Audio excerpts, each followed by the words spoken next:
এটা ডালা নিয়ে এসো দেখো ডাকসাও তো খুব খুশি মনে নিয়ে আছি তাই দেখো তুমি ডালা নিয়ে এসো দাঁড়াও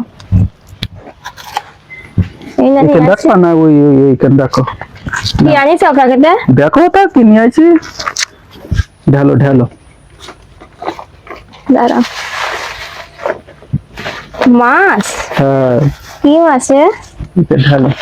প্যাকেট ছাড়াও এটা করো ঠিক আছে তোমার কাছে খাতে চাইলাম ইলিশ মাছ তুমি নিয়ে আইছো আরে এই ইলিশ মাছ আছে ভালো এই ইলিশ মাছ কি মাছ বলো দিনা জানি কি নামটা হচ্ছে সেই কাওয়া মাছ সেন দেখে চাও এত গরিব সেন্ট আছে ইলিশ তো না ইলিশের মতো আমরা তো ওই সেই যাক আলহামদুলিল্লাহ হাই রান্না করবা এটা ঝোল করবা সুন্দর করে আচ্ছা মাছটা দেখাও দর্শকদের একটু দেখাও মাছ এই না দেখি যাও 4 পিস কত নেন জানো কত 200 টাকা আচ্ছা